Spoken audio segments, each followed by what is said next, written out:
कहाँ गया ये? ठीक है, चलो ध्यान दो सर। जैसा मैंने आप लोगों को प्रॉमिस किया था कि सर मैं आप लोगों को अमेंडमेंट बेस्ड क्वेश्चन कराऊंगा जीएसटी के, जो स्पेसिफिकली अमेंडमेंट से हैं। तो ये अमेंडमेंट बेस्ड 12 क्वेश्चंस मैंने निकाले हैं, जो सर पूरे कंप्लीटली अमेंडमेंट को कवर करते हैं। अगर आप ध्यान दोगे, ध्यान से सुनोगे, बहुत हेल्प होगी।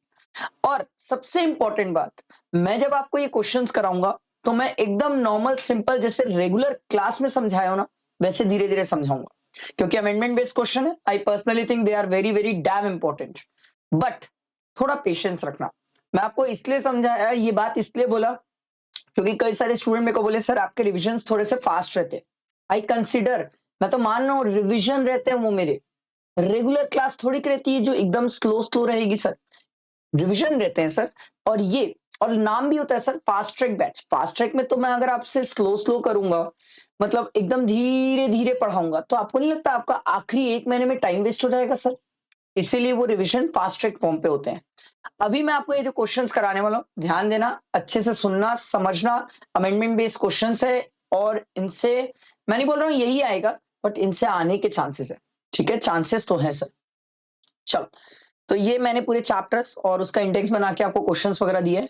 चलो लेट्स स्टार्ट, टाइम वेस्ट नहीं करते, पहले सप्लाई चैप्टर से स्टार्ट करते हैं। मेरी आप लोगों से रिक्वेस्ट, 100% रिक्वेस्ट है कि आप पूरा ध्यान मेरे तरफ देंगे सर। ठीक है, चलो ध्यान देना सर। क्या बोल रहे हैं देखो। ठीक है, क्वेश्चन में देखो सर, पहले नीचे आके देखो क्या जानना चाहते हैं। Discuss whether the following activity amount to supply. आपसे ये पूछ रहे हैं क्या ये एक्टिविटी सप्लाई है। देखो भाई, अपॉर्शनमेंट ऑफ को insurance premium by the Suraksha insurance limited to KBC insurance limited for the insurance services jointly supplied by them to Pragati industry. अगर किसी को याद हो तो हम शेड्यूल 3 में अमेंडमेंट पढ़े, और शेड्यूल 3 में को इंश्योरर और री इंश्योरेंस वाली बात आ गई है, जो शेड्यूल 3 में गई है, जिसपे जीएसटी की बात नहीं है। तो उसको लेके ये क्वेश्चन है sir. Services by Suraksha insurance limited to Karishma insurance limited for which ceding commission is deducted from the reinsurance premium paid by the Suraksha insurance limited to Karishma insurance limited, इससे रिलेटेड ये दोनों शेड्यूल 3 के ट्रांजेक्शन है, और schedule 3 के transaction के ऊपर एक क्वेश्चन बना हुआ है। अब ध्यान देना, आराम से फोकस करना, मैं आपको लिख के आराम से समझाता हूं सर। ठीक है, देखो, Suraksha Insurance Limited, a registered insurer in Maharashtra, is engaged in providing insurance services. During the current financial year, the company entered into the following transactions. देखो, Suraksha Insurance enters into a co-insurance agreement with KBC Insurer Limited, where Suraksha Insurer Limited is the lead insurer. जितना पढ़े हम उसको मैं आपको एक बार diagram के form में समझाता हूँ। भाई देखो, सबसे पहला है सुरक्षा इंश्योरर, ठीक है, और एक है केबीसी इंश्योरर। ठीक है, सुरक्षा इंश्योरर जो है ये है लीड इंश्योरर। ठीक है, लीड इंश्योरर समझते हो सर, जो सबसे मेन होता है लीड इंश्योरर। और केबीसी जो है ये अपना को इंश्योरर है। ठीक है, ये अपना को इंश्योरर है। ये क्रिस्टल क्लियर हुई कहानी यहां तक जो पढ़े अपन। आगे बढ़ते हैं। The insured Pragati industry page a total premium of 50 lakh, which is apportioned by the lead insurer, Suraksha Insurance, between itself and KBC Limited in the ratio of 60:40 for the insurance services jointly supplied by them to the Pragati Industry. अब इधर ध्यान दो sir, प्रगति industry है, प्रगति industry को insurance की services दी है sir, दोनों ने मिलके दी है सर। क्रिस्टल क्लियर है। अब ध्यान देना अभी, और ये दोनों ने डिसाइड किया है कि जो प्रीमियम है हम सर 60:40 के रेशियो में शेयर कर लेंगे सर प्रीमियम। क्रिस्टल क्लियर, हमने अभी तक यही पढ़ा। देखो,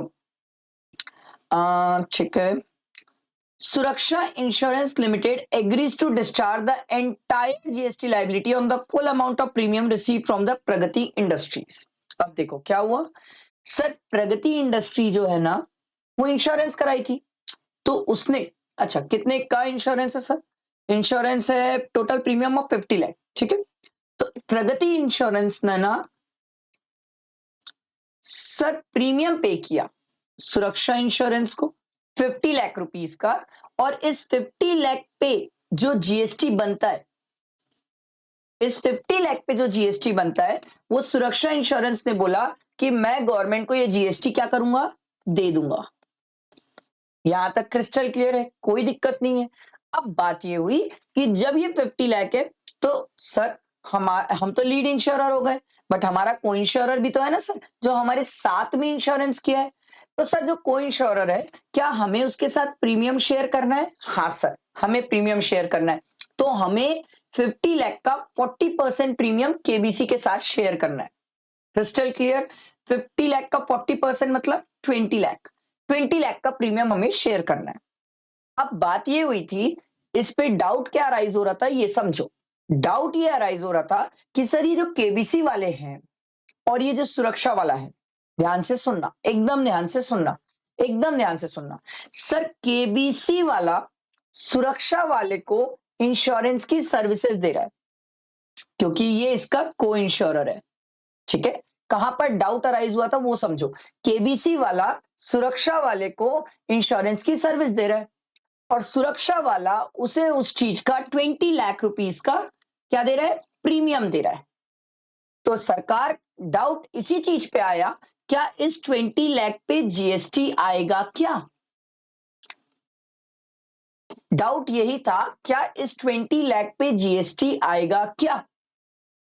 तो सर बाद में सर्कुलर से इसको क्लियर किया, अमेंडमेंट से इसको क्लियर किया, बोला गया, ध्यान से सुनिएगा सर, बोला ये गया कि भैया जब 50 लाख, इस 50 लाख पे जब सुरक्षा वाला लीड इंश्योरर एक बार जीएसटी पे कर दिया गवर्नमेंट को, तो इसी 50 लाख में से 20 लाख उसने केबीसी वाले को दिया है। अलग से तो कुछ एक्स्ट्रा पैसा नहीं दिया है, 20 लाख उसी में से दिया है। तो बात ये हुई, जब पहले ही एक बार 50 लाख पे जीएसटी पे हो चुका है, तो वापस 20 लाख पे जीएसटी की बात क्यों कर रहे हो? सरकार को तो अपने जीएसटी से मतलब, सरकार को तो 50 लाख पे पूरे अमाउंट पे जीएसटी मिल चुका है, तो ये 20 लाख पे वापस जीएसटी की बात क्यों कर रहे हो? तो इन्होंने बोला सर कि हम ये जो 20 लाख है, इस 20 लाख पे जीएसटी नहीं होगा, हम इसे शेड्यूल 3 में कवर कर रहे हैं, प्रोवाइडेड प्रोवाइडेड कंडीशन ये थी कि सर सुरक्षा वालों ने इस 50 लाख पे जीएसटी दे दिया है। इस 50 लाख पे जीएसटी अगर कलेक्ट हो गया है तो इस 20 लाख पे जीएसटी की बात नहीं होगी। समझ आया? ये पहला केस बहुत आराम से धीरे धीरे बताया हूं सर मैं, ये पहला केस था। और नेक्स्ट आगे बढ़ते हैं। A large industry plant needed a insurance worth 500 crore. ठीक है, लार्ज इंडस्ट्रियल प्लांट है जिसको 500 करोड़ का इंश्योरेंस चाहिए। ठीक है, it approaches Suraksha insurance for the same. ठीक है, however Suraksha insurance limited is unable to underwrite the entire risk alone, वो अकेले पूरा रिस्क नहीं ले पा रहा है। It enters into an agreement with an insurance Karishma insurance limited, the total premium charge is 50 lakh. अब ध्यान दो, यहां पर उसने agreement, it's unable to underwrite the entire risk alone, it enters into a reinsurance agreement with रीइंश्योरर। रीइंश्योरर तो पहली बार insurance कौन किया होगा? सुरक्षा वाले ने।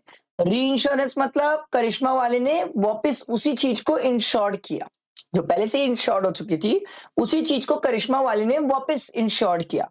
ठीक है, and pays a reinsurance premium of 20 lakh to Karishma insurance. अब ध्यान दो, टोटल प्रीमियम कितने का था सर? 50 लाख का था। क्रिस्टल क्लियर है? तो इंश्योरर जो था सुरक्षा वाला, वो बोला भाई कि देखो, मैं आपको इसको लिख के बताऊंगा, इसको भी डायग्राम से बताऊंगा, कि सुरक्षा वाले को बोला भाई कि तू हमारा री इंश्योरेंस कर रहा है, उसके लिए मैं तेरे को 20 लाख का प्रीमियम दूंगा। This allows the Suraksha insurance to manage its risk and financial exposure. एक काम करते हैं, यहां तक मैं आपको लिख के समझाता हूं सर, आप समझो। सेकेंड वाला केस है ये, एक इंडस्ट्रियल प्लांट था, वो गया सुरक्षा वाले के पास और बोला भैया सुनो, मेरे को 500 करोड़ का अपना 500 सीआर का प्लांट है, उसका इंश्योरेंस कराना है। Crystal clear? सुरक्षा वाला इंश्योरेंस उसका कर दिया, ध्यान से सुनो, सुरक्षा वाला उसका इंश्योरेंस कर दिया, कोई दिक्कत नहीं थी, सुरक्षा वाले को क्रिस्टल क्लियर था, वो इंश्योरेंस कर दिया। बट सुरक्षा वाले को ये लगा भाई मैं इतना बड़ा इंश्योरेंस कर दिया हूं, कल के दिन मेरी फटी पड़ी अगर कुछ हो गया, इधर उधर हो गया, तो सर मैं इतना कैसे रिस्क ले पाऊंगा? ध्यान देना, ठीक है। ये जो इंडस्ट्रियल प्लांट है, ये सुरक्षा वाले को 50 लाख रुपए का प्रीमियम दे दिया था। इसको प्रीमियम तो मिल गया था, बट इसको सुरक्षा वाले को अभी भी डर लग रहा था कि सर प्रीमियम तो मिल गया फाइन, बट 500 करोड़ का प्लांट है यार, कल के दिन कंपनसेट करना पड़ेगा तो 500 करोड़ करना पड़ेगा, इतना पैसा नहीं है मेरे पास। सुरक्षा वाला, ध्यान दो, सुरक्षा वाला जो है वो गया किसके पास? करिश्मा इंश्योरेंस लिमिटेड के पास, ठीक है। करिश्मा इंश्योरेंस लिमिटेड के पास गया और उसको बोला सुन भाई, मैंने ना एक प्लांट है जो 500 करोड़ का इंश्योर्ड कर दिया है, उसने प्रीमियम भी दे दिया 50 लाख रुपए, पर भाई फटी पड़ी है, कल के दिन अगर कुछ हो गया तो मुझे 500 करोड़ रुपए उसे देना पड़ जाएगा, कहां से लाऊंगा मैं इतना पैसा? करिश्मा इंश्योरेंस ने बोला कोई बात नहीं, जो तू इंश्योरेंस किया है ना उसको मैं री इंश्योर कर देता हूं, ठीक है। तो करिश्मा इंश्योरेंस लिमिटेड सुरक्षा वाले को री इंश्योरेंस की सर्विसेज दिया। क्रिस्टल क्लियर हुआ? सबको समझ आया? पक्का? अब सुरक्षा वाला क्या करिश्मा वाले को इसका प्रीमियम पे करेगा? ऑब्वियस सी बात है, वो उसको सर्विसेज दिया तो वो उसका प्रीमियम भी पे करेगा। अब प्रीमियम इसने मान लो पे किया है सर 20 लाख रुपीस का, ठीक है। पर सुरक्षा वाले ने एक बात बोली, ध्यान से सुनना सर, सुरक्षा वाले ने करिश्मा वाले को एक बात बोली, देख भाई मैं प्रीमियम तो तेरे को 20 लाख शेयर कर रहा हूं, कोई इशू नहीं है, प्रीमियम तो मैं तेरे को देने को तैयार हूं, पर तू एक बात समझ। सुरक्षा वाले ने करिश्मा वाले को बोला देख मैं तेरे लिए क्लाइंट लेके आया, एक धंधा लेके आया जिसमें मैं तेरे को क्लाइंट प्रोवाइड कर रहा हूं, अपना ही क्लाइंट है, उस क्लाइंट से तेरे को प्रीमियम भी रिसीव होगा। तेरे पास तो क्लाइंट नहीं था, ये क्लाइंट तो मेरे पास आया था, अब पर ये क्लाइंट का बेनिफिट मैंने तेरे को भी दिया ना। अब अगर मैं तेरे लिए कुछ करता हूं, मैं तेरे लिए धंधा लेके आता हूं, तेरे लिए क्लाइंट लेके आता हूं, तेरे लिए पैसा बनने की बात करता हूं, प्रीमियम तुझे भी मिल रहा है, फायदा तो तुझे भी हो रहा है, तू मुझे कुछ तो कमीशन दे। करिश्मा इंश्योरेंस वाला बोला बात तो सही है यार, ठीक है तुम मेरे लिए धंधा लाए हो तो नियम तो यही बोलता है सर, कोई किसी के लिए धंधा ला के देता है तो कुछ प्रॉफिट दो, कमीशन दो, कुछ तो दो। तो करिश्मा इंश्योरेंस वाला बोला एक काम कर भाई, जो तू मेरे लिए धंधा लेके आया है ना, इस प्रीमियम में से जो तू मुझे प्रीमियम देने वाला है, इसमें से 1 लाख रुपए का री इंश्योरेंस कमीशन तू काट दे। सुरक्षा वाला बोला मतलब तू मुझे 20 देने वाला था ना, 20 - 1 कर ले, बचा 19 लाख, 19 लाख तू मुझे दे दे, 1 लाख रुपए कमीशन रख ले। सुरक्षा वाला बोला एग्रीड, क्रिस्टल क्लियर, यहां तक समझ आया? अब लड़ाई किस मैटर पे हुई? लड़ाई इस मैटर पे हुई कि भैया ये जो 1 लाख रुपए है, क्या इस 1 लाख रुपए पे जीएसटी होना चाहिए क्या? लड़ाई इस मैटर पे हुई है। आ रही बात समझ आई कहां पर हुई, क्या कहानी हुई? अब सरकार ने बोला भाई हम इसे शेड्यूल 3 में डालते हैं, हम इसे शेड्यूल 3 में डालते हैं। मैं बोला डाल तो दिए, मतलब आप बोलना क्या चाह रहे हो? बोले शेड्यूल 3 में डालने का मतलब ये हुआ कि हम ये बोलना चाह रहे हैं कि इस 1 लाख पे, ये 1 लाख पे, ये 1 लाख पे हम जीएसटी की बात नहीं करेंगे, इस 1 लाख पे जीएसटी की बात हम नहीं करेंगे, प्रोवाइडेड, प्रोवाइडेड सर ये 20 लाख पे जीएसटी पे हो गया है। मतलब सिंपल सी बात है, इस 20 लाख पे अगर जीएसटी हो गया है, मतलब कलेक्ट कर लिया गया है, जीएसटी कलेक्ट हुआ है 20 लाख में, तो इस 1 लाख पे हम जीएसटी की बात नहीं करेंगे। आसान भाषा में ग्रॉस लाइबिलिटी, ग्रॉस लाइबिलिटी में अगर जीएसटी कलेक्ट हुआ है, डिस्चार्ज हुआ है, तो उस केस में नेट लाइबिलिटी जो होती है उसमें हम कोई बात नहीं करेंगे जीएसटी की, और 1 लाख पे भी जीएसटी की बात नहीं करेंगे। 1 लाख पे हम जीएसटी की बात तभी नहीं करेंगे जब आपने ग्रॉस लाइबिलिटी पे जीएसटी पे कर दिया है।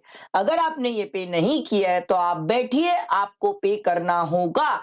मतलब अगर कोई आदमी 19 लाख नेट लाइबिलिटी में जीएसटी डिस्चार्ज किया है तो सरकार फिर उसको बोलेगी ये 1 लाख पे भी जीएसटी होगा, जो री इंश्योरेंस कमीशन है।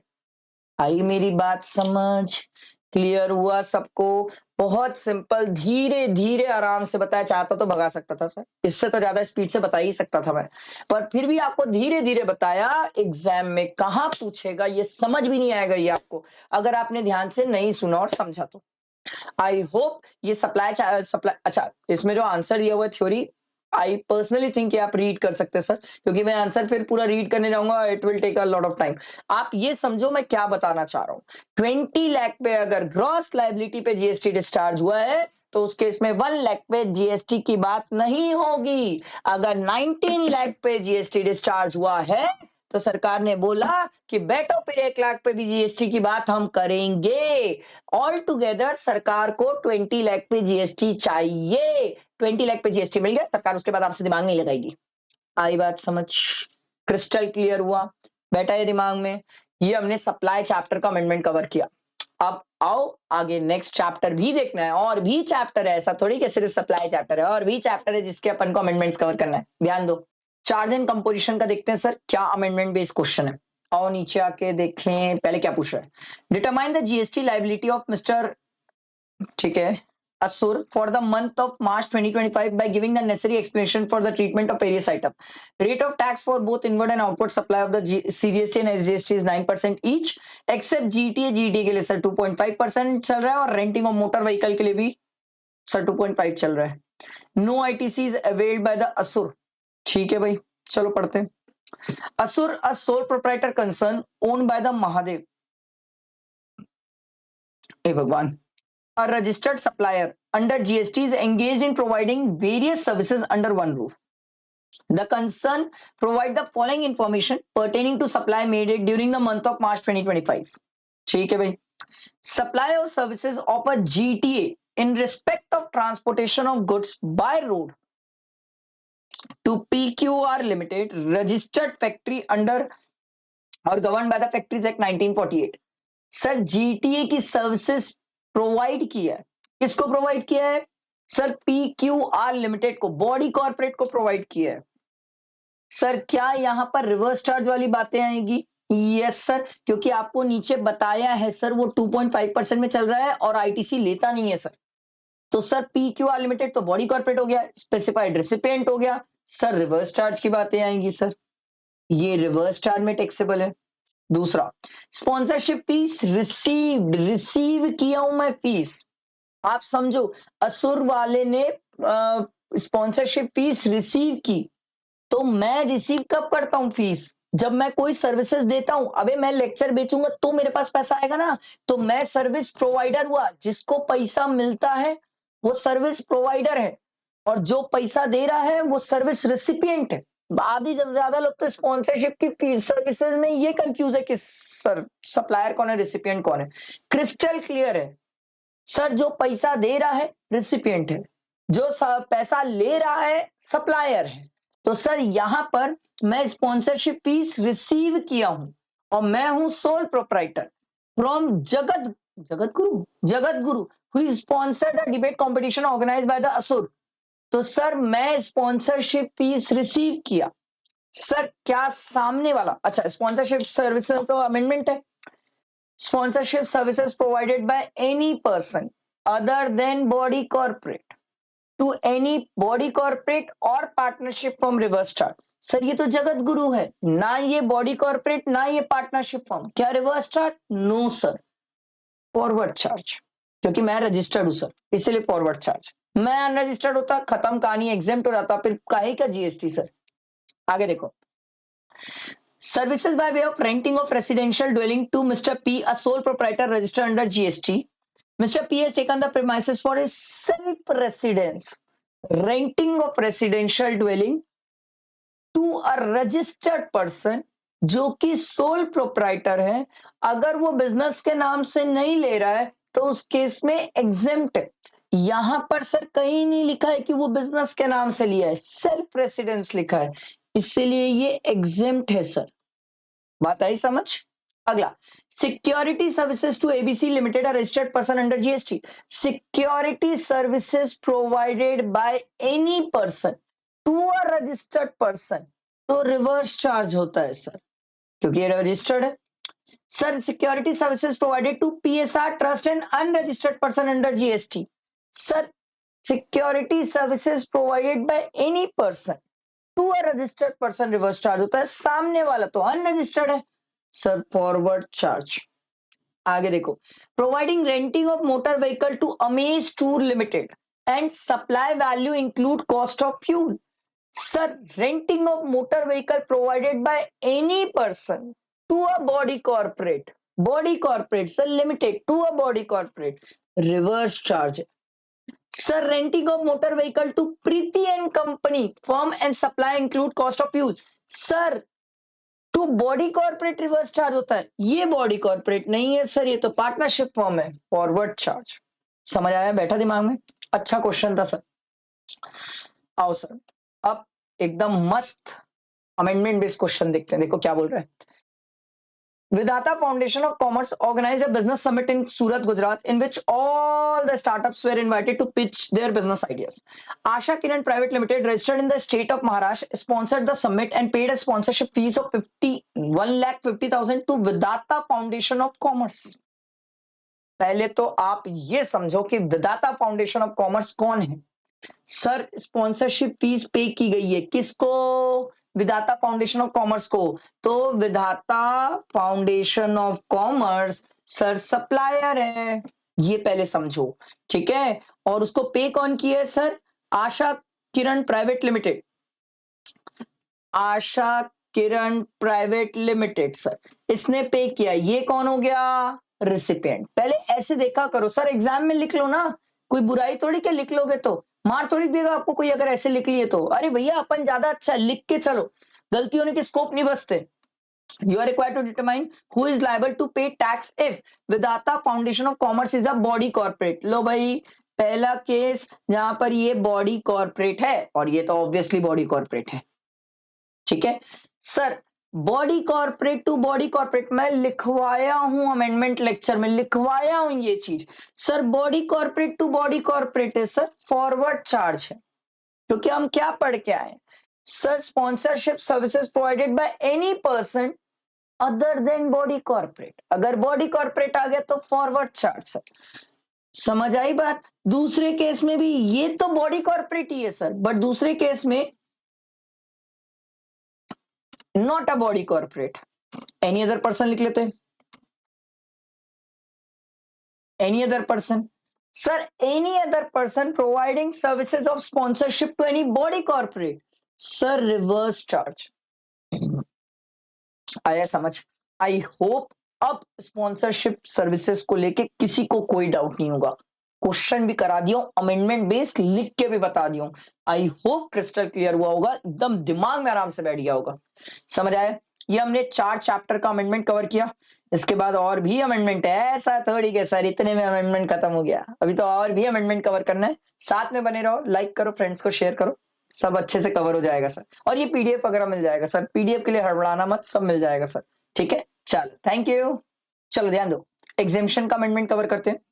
देखो क्या बोल रहे हैं, examine whether GST is exempted in the following independent cases of supply of services. देखो सर सबसे पहला ही सर्कुलर है, जो सर्कुलर आई है अमेंडमेंट, ये क्या हुआ भाई, जो सर्कुलर आई है अमेंडमेंट वाली उसी से रिलेटेड है ये, तो ध्यान दीजिएगा sir.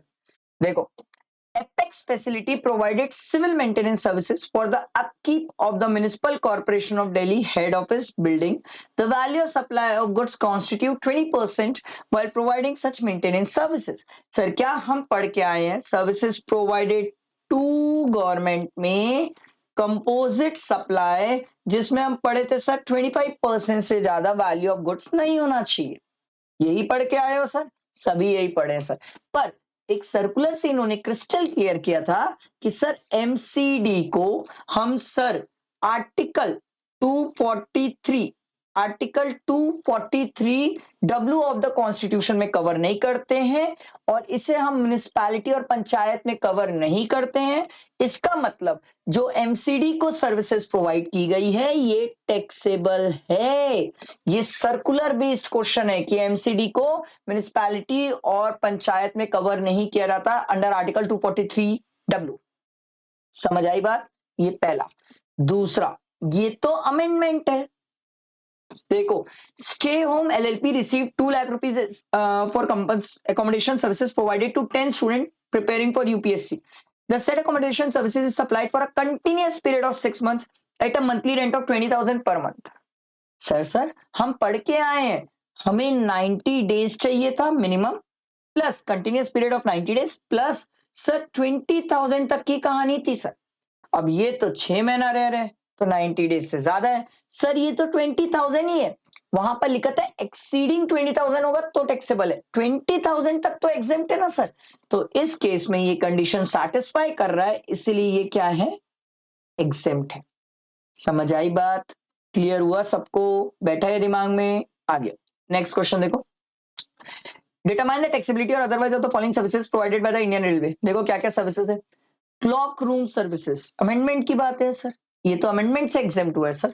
Services of transportation of passenger in second class, sir आगे कुछ दिया ही नहीं है, एसी वेसी कुछ नहीं दिया, क्या करूं सर, एग्जेम्प्ट। अगर एसी होता तो बताता नहीं आपको। Platform ticket sold to passenger, sir ये तो एग्जेम्प्ट किया गया है specifically. Renting of warehouse located in Bengaluru railway station to a Paras trader registered in Chennai, sir renting of warehouse हमने कभी एग्जाम नहीं किया सर, ये टैक्सेबल है, ये मैंने कभी एग्जाम पढ़ाया ही नहीं है sir. Services of transportation of passenger in air condition, ये तो सबको पता है, एयर कंडीशन टैक्सेबल है। Transportation of relief material meant for victim of flood affected area, ये तो जीटीए वाले हो, रेल वाले हो, वेसल वाले हो, सब के लिए एग्जाम्प्ट है। Services of transportation of organic manure भी एग्जेम्प्ट है। समझ आई बात, क्लियर हुआ ये सबको, ये अपन ने एग्जेम्पशन कवर किया सर, आई होप समझ आया होगा। अब इसके बाद नेक्स्ट टाइम ऑफ सप्लाई का अच्छा अमेंडमेंट है, ध्यान देना, मस्त है, लाइक करो, फ्रेंड्स को शेयर करो सर, ठीक है।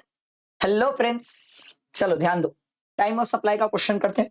टाइम ऑफ सप्लाई का बड़ा प्यारा क्वेश्चन है, मतलब एक नंबर क्वेश्चन है, और मैं आपको इसमें मजे लेने वाला हूं सर, तैयार हो जाओ सर। देखो क्या क्वेश्चन बोल रहा है, mister foster, an unregistered person who is the author and the owner of the copyright of a book Way to Heaven has entered into an agreement with Sure Publisher। एक minute पहले तो यहीं पर देख लो, author unregistered है, पहला ये दिमाग में बैठना चाहिए, ठीक है।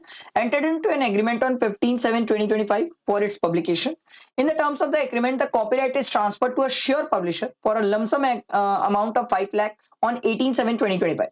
Sure Publisher issued an invoice, Sure Publisher issued an invoice on 27/2025 and the payment was made on the same day। Foster recorded the receipt of the payment in the books of account on 22/7/2025 and payment was credited in his bank account on 21/7/2025। ठीक है भैया, तो कहानी payment को लेकर लड़ाई तो नहीं होने वाली है सर, पेमेंट को लेकर तो कोई लड़ाई नहीं होगी। Determine with reason by way of brief note on the time of supply, आपको टाइम ऑफ सप्लाई बताना है, और GST payable under reverse charge, इसीलिए तो ये प्यारा है। अब ध्यान देना, मेरे तरफ ध्यान देना, एकदम ध्यान देना सर, लिख के समझाता हूं। पोस्टर एक पर्सन था और वो किससे काम कर रहा था, श्योर पब्लिशर ना, ठीक है, श्योर पब्लिशर है सर। पोस्टर तो कौन है सर, ऑथर है, ये आदमी ऑथर है और ये पब्लिशर है, ठीक है। अब ये बंदा है अनरजिस्टर्ड, ठीक है। अब अगर ये बंदा अनरजिस्टर्ड है तो हमने एक बात सीखी थी सर कि अब सप्लायर जब अनरजिस्टर्ड है, रिसिपिएंट रजिस्टर्ड है, ये रजिस्टर्ड है ना, ये रजिस्टर्ड है। बात ये थी कि इस केस में रिसिपिएंट रिवर्स चार्ज में जीएसटी देगा, यहां तक किसी को कोई डाउट नहीं है, ये तो कंफर्म्ड है, सबको पता है। बात ये हुई थी कि रिसिपिएंट रिवर्स चार्ज में जीएसटी तो देगा, बट सर रिसिपिएंट के लिए आपको सबसे पहले टाइम ऑफ सप्लाई पता करना है। तो लड़ाई इस पे हुई कि रिसिपिएंट के लिए टाइम ऑफ सप्लाई कब होगा, तो हमने रिसिपिएंट को ये बोला। अब मैं आपको देखो कैसे कनेक्ट करता हूं टैक्स इनवॉइस चैप्टर से, यही तो सिखा रहा हूं मैं, कि रिसिपिएंट को गवर्नमेंट ने बोला भाई सुनो, जिस दिन तुमको सप्लाई ऑफ गुड्स या सर्विसेज हो जाता है, उसके विद इन 30 डेज तुम्हें इनवॉइस इशू करना है। ध्यान देना सर, विद इन 30 डेज तुम्हें इनवॉइस इशू करना है। इन लोग एग्रीमेंट कब एंटर किए, 15/7/2025 को, ठीक है। और क्या बोलते हैं सर, लमसम एग्रीमेंट में in the terms of the agreement the copyright is transferred. Copyright transfer कब हुआ? 18/7/2025 को। इसने इनवॉइस इशू कब कर दिया? 27/2025 को। देखो सर, इसने इनवॉइस इशू कर दिया 27/2025 को। अब बात ये अराइज हुई, क्या इसने 30 डेज के अंदर इनवॉइस इशू किया? हाँ सर, बिल्कुल। देखो ना सर, एग्रीमेंट हुआ है, लमसम अमाउंट का एग्रीमेंट, लमसम कॉपीराइट ट्रांसफर हुआ है सर, कॉपीराइट ट्रांसफर हुआ है, क्या उसके 30 डेज के अंदर इनवॉइस इशू हो गया है? Yes sir. आप चाहो तो एग्रीमेंट की डेट से भी देख लो सर, 30 डेज के अंदर इनवॉइस इशू हो गया। अब जब 30 डेज के अंदर इनवॉइस इशू हो गया, ध्यान दीजिएगा सर, तो सरकार ने सिंपल बोला 30 डेज के अंदर जो इनवॉइस इशू हुआ है, एक ये वाली डेट ले लेंगे अपन, ठीक है, एक तो अपन ये वाली डेट ले लेंगे, दूसरा डेट ऑफ पेमेंट। अब पेमेंट की डेट हमें सर दो दी हुई है सर, जिस दिन बुक्स में receipt of payment in books of accounts और क्रेडिट डेट, ये दोनों दी हुई है सर हमारे पास। तो ये तो क्रिस्टल क्लियर, पेमेंट की डेट को लेके तो मेरे हिसाब से कोई लड़ाई होनी नहीं थी सर, पेमेंट की डेट को लेके कोई लड़ाई नहीं होना चाहिए था, इस पे तो कोई लड़ाई नहीं होना चाहिए था सर, ठीक है। तो लड़ाई किस पॉइंट पे थी पता है? ये इस पॉइंट पे थी लड़ाई, इस पॉइंट पे कि इनवॉइस उसे कब तक इशू कर देना चाहिए। इनवॉइस उसने इशू कर दिया सर 20 को, ठीक है, इनवॉइस उसने इशू कर दिया 20 को। तो सर 20 या फिर date of payment, date of payment आपके पास दोनों है सर, 20 भी है 21 भी है, दोनों में विच एवर इज अर्लियर 21 आ जाएगा। 21 और 20 दोनों में विच एवर इज अर्लियर, 21/7/2025 और 20 दोनों में विच एवर इज अर्लियर। अब मैं आपको यहां तक नहीं रोकता, मैं आपको इसको थोड़ा और कनेक्ट करता हूं, और थोड़ा सा कनेक्ट करता हूं सर। अब बात ये हो रही है कि रिसिपिएंट के लिए आईटीसी लेने का टाइम पीरियड क्या है? याद आई कहानी सर, आईटीसी वाली भी तो कहानी है ना सर, सेक्शन 16(4) में अमेंडमेंट। तो सर क्या जिस दिन इसका इनवॉइस इशू हो गया, जिस ईयर में इनवॉइस इशू हुआ है, जब इसका टाइम ऑफ सप्लाई होगा, तब क्या रेसिपिएंट के लिए क्रेडिट लेने की बात आएगी? Yes sir. मतलब ये इसका टाइम ऑफ सप्लाई हमने 27 डिसाइड किया, तो इसका टाइम ऑफ सप्लाई के बेसिस में इसका क्रेडिट लेने का टाइम पीरियड डिसाइड होगा कि ये कब तक क्रेडिट ले पाएगा। आई बात समझ? दिस इज इंपॉर्टेंट, आईटीसी के साथ कनेक्ट करके डिसाइड करके बताया मैं आपको। इसका मतलब 30 November of the succeeding financial year और date of filing of annual return, इसका यहां से गिना जाएगा, इस ईयर से गिना जाएगा, इस ईयर से गिना जाएगा। मतलब ये 25 है, मतलब 26 है, 26 30 नवंबर 2026 और date of filing of annual return दोनों में विच एवर इज अर्लियर। आई बात समझ? ये बहुत इंपॉर्टेंट था, बहुत सारे लोग इस पे कंफ्यूज थे, बहुत सारे लोग इसमें घूम जा रहे थे। एक अच्छा अमेंडमेंट बेस्ड क्वेश्चन है ये, टाइम ऑफ सप्लाई का अच्छा खासा रिवर्स चार्ज को ये कवर किया है, टाइम ऑफ सप्लाई भी कवर कर दिया, आपको समझा दिया सर। आई होप क्लियर हुआ होगा। और इसके आगे और भी है सर, अभी तो आईटीसी बचा है ना सर, आईटीसी कैसे छोड़ दोगे सर? आईटीसी में तो अच्छा सर्कुलर है और उस सर्कुलर बेस में क्वेश्चन आने के चांस है, आओ ध्यान देंगे सर। चलो आईटीसी की अमेंडमेंट देखे सर, और बहुत प्यारी अमेंडमेंट है, आएगा, ये आएगा, मैं ऑप्शन नहीं दे रहा हूं, एग्जाम में आएगा और बड़े क्वेश्चन में आएगा, ठीक है। चलो देखते हैं, मस्त है, एकदम मस्त है। ये क्या बोल रहे हैं? Discuss the availability of ITC on the pickup van of एमएमपीएल,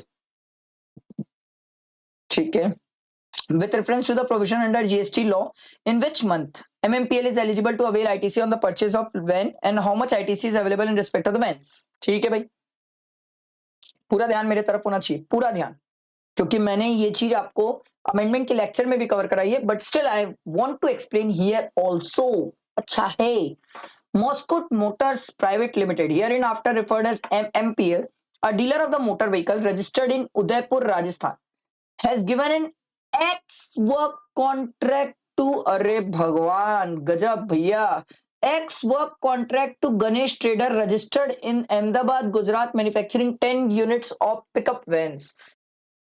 भाई सर्कुलर ही पूछ दिया, लेटेस्ट सर्कुलर पूछ दिया, और मैं आपको बता रहा हूं ये आएगा, ऑप्शन नहीं है, बहुत इंपॉर्टेंट है भाई, बहुत इंपॉर्टेंट है। देखो क्या बोलना चाह रहे हैं, आप समझ रहे हो? मैं आपको इसको लिख के समझाता हूँ, मेरे को तो लिख के समझाने में ज्यादा मजा आएगा सर। चलो लिख के समझाता हूँ इसको, नीचे लिखूं, अभी जगह है कहीं? है, देखो, पर बहुत ज्यादा नीचे नहीं हो रहेगा, एक पेज ऐड निकल ले, यहीं इसके नीचे ही पेज ऐड कर लेते, रुको। हाँ ये ठीक है भाई, एम एम पी एल यही नाम है ना, तो नाम भी ढूंढ ढूंढ के आते हैं यार। MMPL to Ganesh traders, Ganesh traders, Ganesh traders, इसको हमने कॉन्ट्रैक्ट दिया, भैया 10 वैन बना दे, पिकअप वैन, अब जो भी वैन बोलना है, 10 पिकअप वैन बना दे और हम तेरे से एक्स वर्क कॉन्ट्रैक्ट में काम करेंगे। आपको बात समझ नहीं आ रही, बहुत सारी चीजें समझाऊंगा, ठीक है। Gives an ex work contract to Ganesh trader registered in Ahmedabad Gujarat, ठीक है, ये तो रजिस्टर्ड भी है, अहमदाबाद गुजरात का भी है सर, ठीक है भाई। आगे देखो sir, Ganesh trader manufactured the vents and handed over them to the transporter on behalf of the MMPL on 29th and deliver on its part is complete at the factory gate in Ahmedabad, ठीक है। Ganesh trader ने गाड़ियां बनाई, गाड़ियां बना के sir, इसको ऐसे नहीं खींचता, नहीं तो कंफ्यूज रहोगे। गणेश ट्रेडर ने क्या किया, ये गाड़ियां दे दी ट्रांसपोर्टर को, ठीक है, ये गाड़ियां दे दी ट्रांसपोर्टर को और ट्रांसपोर्टर को बोला जाके भाई एमएमपीएल को दे देना। ट्रांसपोर्टर को इसने हैंड ओवर किए गाड़ी 29th ऑफ अप्रैल को, अप्रैल लिखना था अगस्त लिख दिया, 29th ऑफ अप्रैल को इसने गाड़ी क्या करी, हैंड ओवर करी है सर। ये क्रिस्टल क्लियर है सर, यही दिया हुआ है, ठीक है। And delivery on its part is complete at its factory gate, मतलब वो बोला भाई कि मेरे पार्ट में, ये आदमी बोला मेरे पार्ट में डिलीवरी कंप्लीट हो गई है फैक्ट्री गेट में। क्रिस्टल क्लियर, आगे बढ़ते हैं sir. Further it raise the invoice for all the pickup vans on the same day, invoice भी 29 को ही बना दिया है। MMPL recorded the invoice on its books on the same day, तो भैया चलो 29 को हमारा इनवॉइस भी बन गया है, ये भी क्लियर। आगे बढ़ते हैं। Price of the van ex factory दिया हुआ 10 lakh rupees excluding GST 28%। However the vans to be physically receive by MMPL at it showroom in Udaipur Rajasthan on 2 में, ठीक है भाई। गाड़ी है 10 लाख की, जीएसटी इसमें है 28%। ये गाड़ी रिसीव करेगा सर मई में, 2 मई में at Udaipur Rajasthan, crystal clear, ठीक है। And the payment was also made on the same day, payment भी उसी दिन हो गया। After the payment, 2 vans got damaged completely in a fire in a showroom in the first week of the May, and thereafter there were written off in the books on the receipt in the month of the receipt by the MMPL। लो भाई आगे ध्यान दो, 2 van खराब हो गई, ठीक, payment भी इसी दिन हो गया, ये कहानी यहां तक क्लियर है। अब बात क्या हुई सर, हम क्या पढ़ रहे हैं, हम पढ़ रहे भैया कि हमें आईटीसी कब मिलेगा। आईटीसी की तो बात है ना सर, ऑब्वियस सी बात है सर। अब हमने जीटी वाले को पेमेंट किया होगा, हमने तो 10 गाड़ी का पेमेंट किया ना जीटी वाले को, तो भैया आईटीसी तो दे दो। अब आप बोलोगे सर आईटीसी की लड़ाई क्यों, सर आईटीसी की लड़ाई क्यों, क्योंकि कहानी ये हो गई है, इसमें 2 अलग अलग मंथ इन्वॉल्व है, एक है आपका अप्रैल और एक है आपका मई। आप ध्यान दो सर, 2 अलग अलग मंथ इन्वॉल्व है सर, एक है, अभी यार देखो, एक है आपका अप्रैल, ठीक है, और एक है आपका मई, 2 अलग अलग मंथ इन्वॉल्व है सर। तो सर आप समझ नहीं रहे हो मेरी बात को, 2 अलग अलग मंथ इन्वॉल्व है तो क्रेडिट का मंथ भी तो चेंज हो जाएगा ना सर, क्योंकि एक आप अप्रैल में क्रेडिट ले लेते हो, एक आप मई में ले लेते हो। क्वेश्चन ये अराइज हुआ क्रेडिट कब दोगे, अप्रैल की मई में। तो सरकार ने इसको सर्कुलर से क्रिस्टल क्लियर किया, एकदम क्रिस्टल क्लियर, कि भैया कोई भी काम अगर एक्स वर्क कॉन्ट्रैक्ट बेसिस में होता है तो उस केस में क्रेडिट आप तब ले लेंगे जिस टाइम पीरियड में वो गुड्स ट्रांसपोर्टर को हैंड ओवर किया जाए या फैक्ट्री गेट में ही उसकी डिलीवरी मान ली जाएगी, फैक्ट्री गेट में ही उसकी डिलीवरी मान ली जाएगी। तो सर फैक्ट्री गेट में ही अगर उसकी डिलीवरी मान ली गई है तो ये मान लिया गया है कि 29th को ही MMPL को गुड्स डिलीवर हो गया है। तो MMPL वाला सर 29 के बेसिस में अपना टाइम ऑफ सप्लाई निकालेगा और क्रेडिट ले लेगा। आई बात समझ? तो एक बात क्वेश्चन मन में बाद में आई, सर जब बाद में एक्चुअली गुड्स रिसीव हुआ ना सर, 2 गाड़ियां खराब हो चुकी है, अब क्या होगा? सर मैं तो 29 अप्रैल के बेसिस में क्रेडिट ले लिया था 10 गाड़ी की, बाद में 2 गाड़ी रास्ते में खराब हो गई, मेरी गलती थोड़ी थी। 2 गाड़ी जो खराब हो गई है उसकी क्रेडिट मुझे रिवर्स करनी पड़ेगी सर, और रिवर्स मैं मई मंथ में करूंगा। समझ आ रही बात? अप्रैल में कैसे रिसीव करोगे? अप्रैल में तो गाड़ी रिसीव ही नहीं हुई है, तो अप्रैल में कैसे रिसीव करोगे? मई में रिसीव हुई है, तो मई में 2 गाड़ी की क्रेडिट आप क्या कर दोगे? रिवर्स कर दोगे। समझ आया बात? बैठा दिमाग में? यही बोला है सर क्वेश्चन में। एलिजिबल आईटीसी कितनी है? How much ITC is available in respect of pen? Clear हुआ? पहले 10 गाड़ियों की लेंगे, 2 गाड़ियों की रिवर्स करेंगे, अप्रैल में क्रेडिट लेंगे, मई में रिवर्स करेंगे। Crystal clear? आई होप मेरी बात समझ आई होगी। डायग्राम से समझाया हम। और नेक्स्ट ये वाला भी क्वेश्चन प्यारा है सर, ये तो मैंने आप लोगों को शॉर्ट्स में भी सर्कुलर में समझाया था। अब देखो ये वही क्वेश्चन आ गया, उसी का क्वेश्चन है सर, बड़ा प्यारा है। देखो, in the light of the above fact you are required to answer the following questions. देखो भाई क्या क्या क्वेश्चंस है और क्या क्या आंसर्स करना है। देखो सबसे पहला, whether Suraksha Insurance Company is eligible to avail ITC on the basis of invoice raised by the garage? If yes, what amount of eligible ITC? Would your answer be different if garage has issued 2 different invoices, one for 40,000 to Suraksha and another for 14,000 to Divas? And in case the garage issued the invoice in the name of Mr. Divas, would Suraksha Insurance be eligible to avail ITC? ठीक है, देख लेते हैं, मैं आपको आराम से समझा देता हूँ। देखो, Mr. Divas, a registered person in Agra, UP, purchased a car for 12,50,000 on 15th October. On 31st October, the car met with an accident. Oh भाई, resulting in minor damage. Car लिया और 15 दिन में ठोक दिया। ठीक है, ड्यू टू अर्जेंसी, उसको जल्दी थी sir, he got his car repaired in the local garage of the near by market instead of garage authorised by the general insurance company. ये कहीं और अपनी गाड़ी बनवा लिया सर, ये अपनी गाड़ी एक सेकेंड, हाँ एक सेकेंड,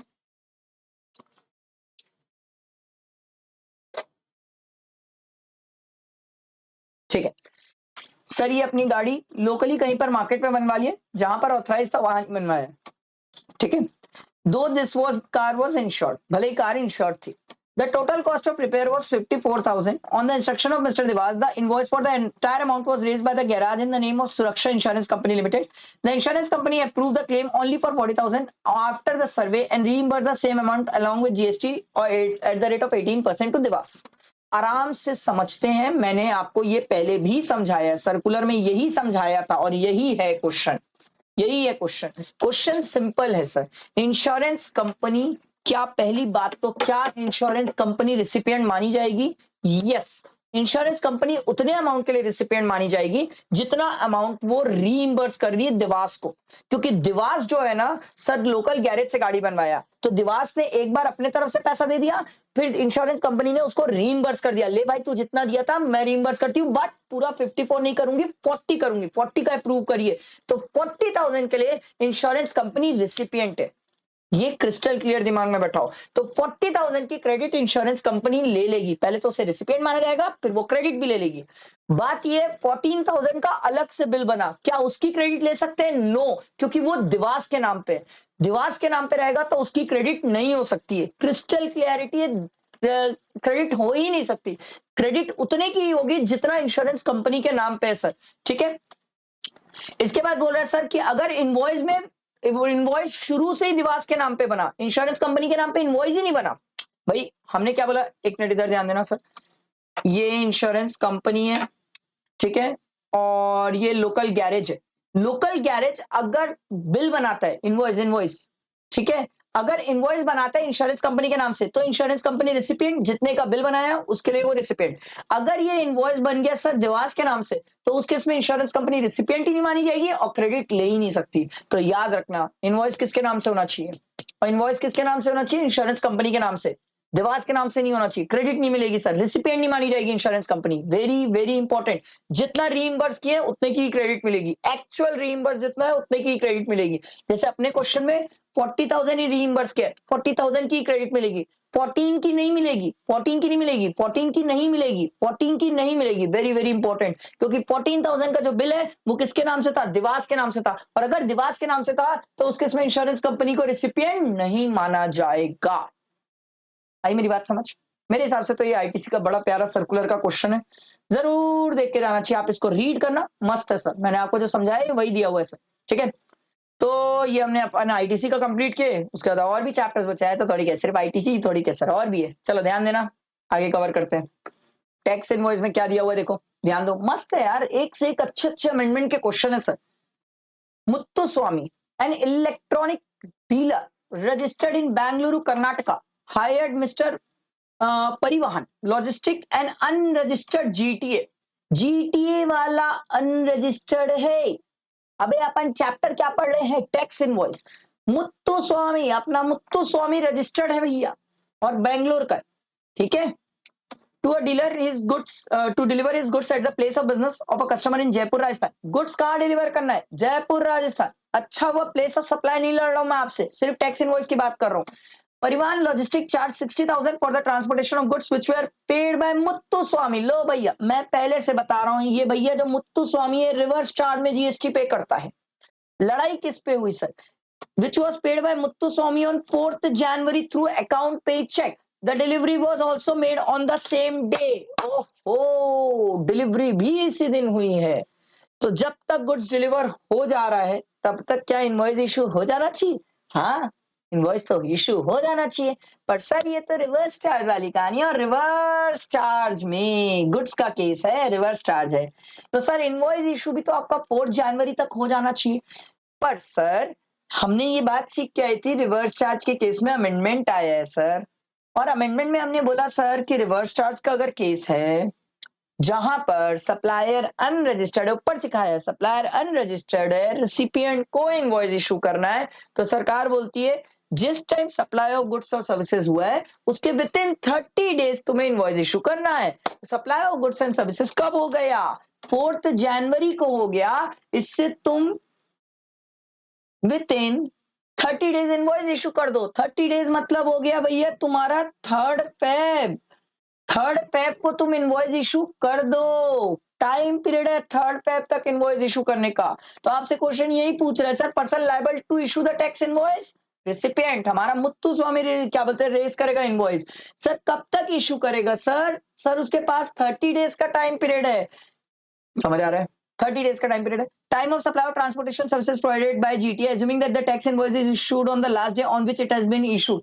अब आपसे पूछ रहे टाइम ऑफ सप्लाई क्या होगा, अरे यार ये तो बहुत ही ज्यादा सिंपल है सर, आपके पास टाइम पीरियड क्या है, 3rd Feb लास्ट है, और ये बोल रहा है सर ये मान के चलो कि 3rd Feb को टैक्स इनवॉइस इशू है, तो सर 3rd Feb और 4th January दोनों में whichever is earlier, obvious सी बात है सर, क्या आ जाएगा 4 जनवरी। और ये रिवर्स चार्ज और पेमेंट का केस है, इसमें एडवांस में टाइम ऑफ सप्लाई होता है सर, ठीक है, इसको मत छोड़ देना, इसमें गड़बड़ मत कर देना, ठीक है। ये देखो ये रहा 4 जनवरी, समझ आया, क्लियर हुआ सबको? ये तो मेरे हिसाब से सर बहुत अच्छा क्वेश्चन है, टैक्स इनवॉइस का जरूर देख के जाने वाला है। चलो इसके बाद और भी अमेंडमेंट्स है, खत्म थोड़ी हुआ है। चलो next amendment payment of tax and TDS है, payment of tax and TDS. अब देखो भाई, mister Aman registered supplier of taxable goods, अच्छा क्वेश्चन है, बहुत आने के चांसेस है। Filed GSTR 3B for the month of January 2025 on 15th April. कब तक फाइल करना था जनवरी का, कब फाइल किया, समझ रहे हो मेरी बात? देख के ना दिल से आवाज आनी चाहिए, इंटरेस्ट की बात। द प्रिस्क्राइब ड्यू डेट और filing GSTR 3B was 20th Feb। आहा, तो मैं पागल टाइप से ऊपर मेहनत क्यों किया। The amount of GST payable on supplies made by him for the said month work out to be 5 lakh। GST 5 lakh है, ठीक है। इनपुट टैक्स क्रेडिट उस भाई के पास 1,35,000 की है, and amount has been mister Aman has deposited 2 lakh in electronic cash ledger on 20th Feb। Sir भाई साहब ने कैश लेजर में भी पैसा रखा है, कल या परसों ही शॉर्ट्स में बताया हूं, कल या परसों की ही बात है कि सर अगर कैश लेजर में पैसा पड़ा हुआ है तो उतने अमाउंट पे इंटरेस्ट की बात नहीं आती जितना कैश टेलर में पड़ा हुआ है। तो समझिए 5 लाख माइनस 1.35 लाख माइनस 2 लाख बचा कितना, 5 lakh minus 1,35,000 minus 2 lakh 1,65,000 sir. इस पे बात करो इंटरेस्ट की, इस पे बात करो इंटरेस्ट की, लो ना इस पे 18% इंटरेस्ट। और कितने दिन का, 20 फेब के बाद 15 अप्रैल तक। बाप रे बाप, गिनते दिन। चलो फेब के हो गए हमारे 8 दिन, फेब 8, मार्च, अप्रैल का 15, ये आ जाएगा सर 54 डेज। 54 डेज सर ऐसे निकलेगा इंटरेस्ट। और यही तो इंपॉर्टेंट है, यही कि 2 लाख माइनस करना है, भूल जाओगे एग्जाम में। मेरे हिसाब से तो इंपॉर्टेंट था, अमेंडमेंट बेस्ड क्वेश्चन था ये, देखो सर। आई होप क्लियर हुआ होगा। ठीक है, चलो इसके बाद नेक्स्ट देखो, ई कॉमर्स ऑपरेटर में भी अमेंडमेंट है, ध्यान देना। अब देखो ई कॉमर्स ऑपरेटर की अमेंडमेंट क्या बोलती है। क्वेश्चन तो बड़ा है यार, चलो अच्छा क्वेश्चन है। देखो, mister Ramesh of Rajasthan books accommodation through an e commerce operator. ठीक है, इजी माई ट्रिप, अरे यार मेक माई ट्रिप लिख दो तो क्या फर्क पड़ता है, मेक माई ट्रिप लिख देना चाहिए ना। Easy my trip limited registered in GST in Jammu and Kashmir in a newly established budget hotel Vaishno resort limited located in कतरा जम्मू एंड कश्मीर। ठीक है, ई कॉमर्स ऑपरेटर भी जम्मू एंड कश्मीर का है, जहां होटल बुक किया वो भी जम्मू एंड कश्मीर का है। ठीक है, the turnover of the VRL, भैया वीआरएल कौन है, रिसोर्ट वाला है, उसका टर्नओवर कितना है 18 लाख। अरे सामने से बता रहा है आपको, सामने से बता रहा है आपको, याद आ रही है कुछ 95 वाली बातें। Notified services, notified hotel, hotel accommodation जिसका टर्नओवर एक्सीड नहीं कर रहा, वो हाथ खड़ा करके बैठा है, मैं जीएसटी पे नहीं करूंगा, मैं छोटा आदमी। सरकार बोली ठीक है तेरे को टर्नओवर की लिमिट मिलती है, तू मत दे, पर तेरे बदले इसको तो बोल, ई कॉमर्स ऑपरेटर को ये पे करेगा जीएसटी, ये पे करेगा जीएसटी। 95 में नोटिफाइड सर्विसेज है, ई कॉमर्स ऑपरेटर पे करता है जीएसटी। आ रही है बात समझ। ई कॉमर्स ऑपरेटर पे करेगा जीएसटी, रिवर्स चार्ज में पे करता है जीएसटी ई कॉमर्स ऑपरेटर। ऐसा मान के चला जाता है कि ई कॉमर्स ऑपरेटर ने ही सप्लाई किया सर्विसेज। और किसको सप्लाई किया, रमेश को सप्लाई किया। ठीक है, आगे देखो, VRL raises the invoice for 1 lakh to Mr. Ramesh. EMTL collect the payment from the Ramesh and after deducting its fees and other charges from the same, remit the balance to VRL. Advise VRL as to whether it is required to obtain GST registration. No, उसको GST registration लेना ही पड़ेगा, नहीं लेना पड़ेगा sir, उसके पास turnover की limit है।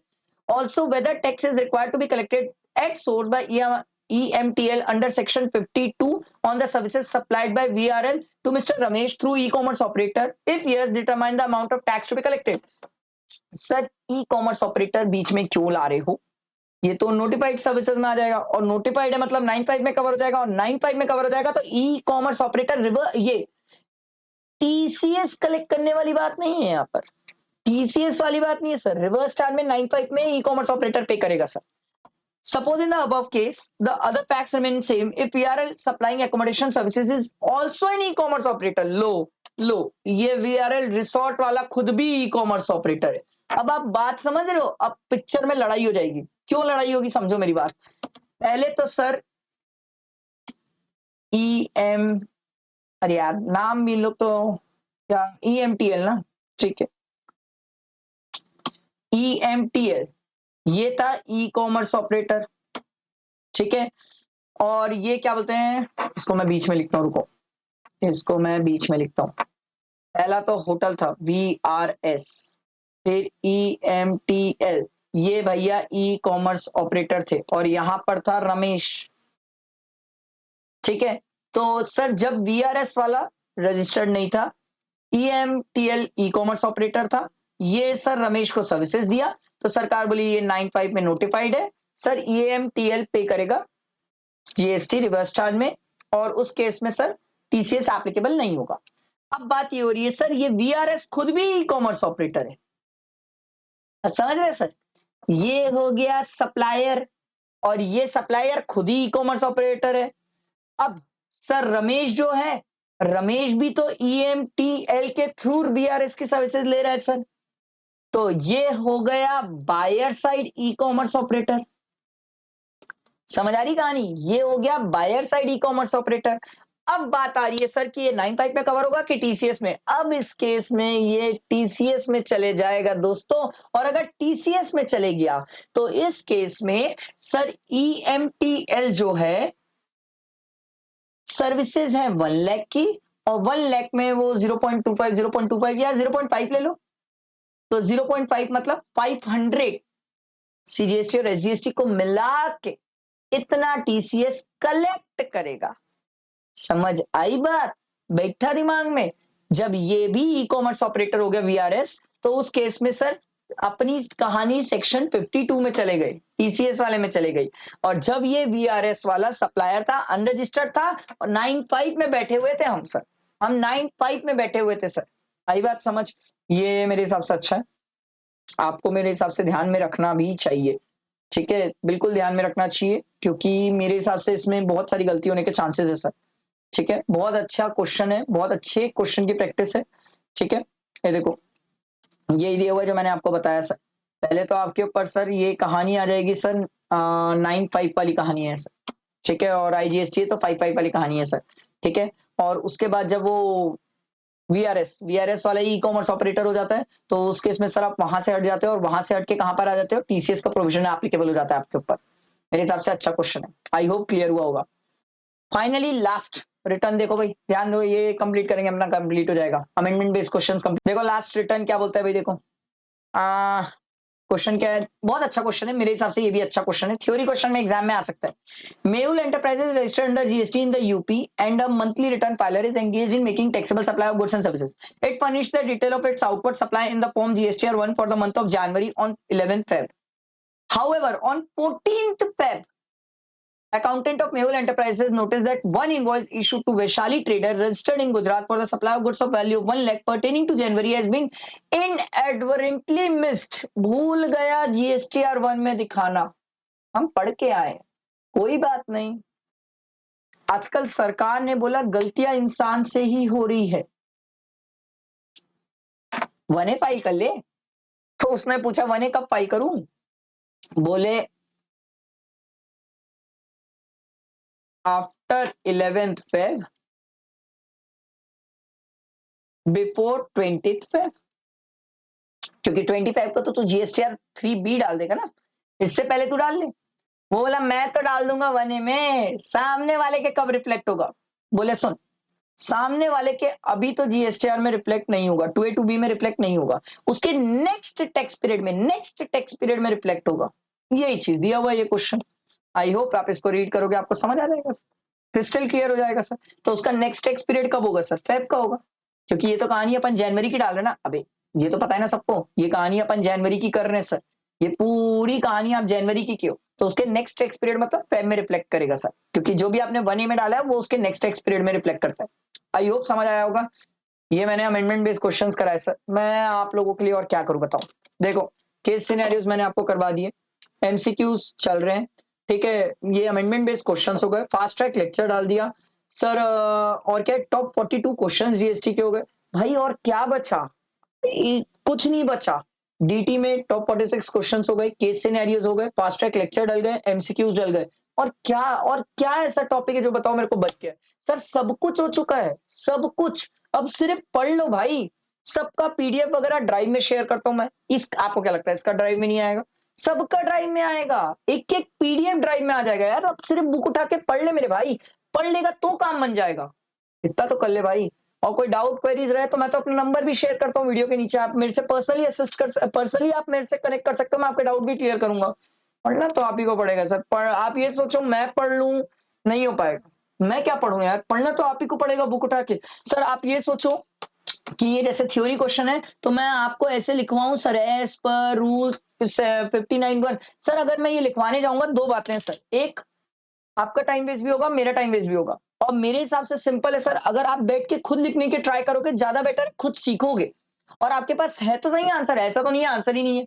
मैं आपको बोल रहा हूँ भाई आंसर नहीं है, क्वेश्चन है, चल मेरे साथ बैठ के लिख, ऐसा नहीं है। आपके पास आंसर है, लिखो, खुद से लिखो। एक बात याद रखना सर, टीचर एग्जाम देने नहीं जा रहा है, आप एग्जाम देने जा रहे हो, खुद लिखो। मत लिखने दो किसी और को, कोई और लिखेगा वो, मैं पहले ही पास हो चुका हूँ, मैं पहले ही सीए बन गया हूँ। कितने बार मेरे को और सीए बनाना है आप लोगों को? सर मैं बन गया, अब आप लोग की बारी है, तो खुद लिखो ना। सर लिखने में मैं भी चाहता तो इस वीडियो में लिखा-लिखा के प्रैक्टिस करा सकता, टाइम बहुत लग जाएगा यार, बहुत लंबा टाइम। और आपको क्या लगता है कितना टाइम बचा है हमारे पास? अगस्त 3 तारीख में बैठे हैं भाई अपन, 3 अगस्त में तो बैठेंगे। मैं जब ये वीडियो बना रहा हूँ तो 3 अगस्त है, ठीक है? आज समझो 3 अगस्त में आप बैठे हो, अब क्या उम्मीद कर रहे हो कि सर सितंबर ही तो है, अभी लिखा-लिखा के ये वीडियो में करवाता ना सर, हो गया था पूरा टाइम हो जाता सर। तो इसीलिए तो मैं ये चीज़ नहीं कराया, लिखा के तो मैं भी करा सकता, टाइम लग जाएगा यार, टाइम नहीं है हमारे पास और टाइम शॉर्ट है। एक स्टूडेंट इतना डैम स्मार्ट है, उसे पता है कि मुझे ही लिखना है पेपर में जाके, तो खुद लिखने की आदत डालना भाई। किसी का सपोर्ट ले लेके उंगली पकड़-पकड़ के लिखवाने की आदत मत करो यार, बड़े हो गए हो अब। अगर यही करोगे तो फाइनल में कौन कराए? फाइनल में तो और नहीं लिखवाते सर कोई।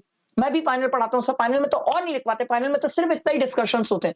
आप समझो, ये आदत डालो, खुद लिखो। 2 आंसर गलत होंगे, 3 बार गलत होगा, 4 बार गलत होगा। अरे! एक बार खुद लिखना आदत डालिए ना, सर आपसे वहाँ पर फ्रेम होगा। और किसी के सपोर्ट ले लेके लिखते रहोगे ना सर, तो खुद की फ्रेमिंग की आदत ही नहीं बैठेगी, और खुद की फ्रेमिंग की आदत नहीं बैठेगी तो एग्ज़ाम में करोगे क्या, मेरे को ये बताओ? सर एग्जाम में आंसर खुद फ्रेम करोगे कि टीचर फ्रेम करके देगा आपको? आप फ्रेम करोगे। तो आप फ्रेम कब करना सीखोगे? जब आप खुद लिखना सीखोगे। जब आप खुद लिखोगे तब तो फ्रेम करना सीखोगे। ये नहीं कर रहे हैं स्टूडेंट। ये नहीं कर रहे हैं, ये चीज़ गलत है। टिपिकली गलत है। बाकी सबकी अपनी-अपनी सोच है, इसमें सबकी अपनी-अपनी इच्छा है। मैं तो यही बोलूँगा सर, एक स्टूडेंट को खुद से लिखने की आदत डालनी चाहिए। That matters a lot. वो ज़्यादा हेल्पफुल करेगा एज़ कंपेयर्ड कि कोई लिख रहा है और हम भी लिख रहे हैं, कोई लिख रहा है और हम भी लिख रहे हैं। नहीं, नहीं, नहीं, ये अभी नहीं हो पाएगा। टाइम शॉर्ट है सर, सितंबर में पेपर है। अगर किसी को जनवरी के लिए प्रिपेयर करना है, जनवरी के लिए आराम से देख-देख के एक-एक वर्ड, सर लिखे मैं लिखा, सर लिखे मैं लिखा, तब कर ले भाई। अभी नहीं है, सितंबर के लिए टाइम नहीं है हमारे पास। आई होप मेरी बात समझ आ रही होगी। लाइक करना, फ्रेंड्स को शेयर करना। बहुत काम की थी ये वीडियो, ठीक है? चलो, थैंक यू।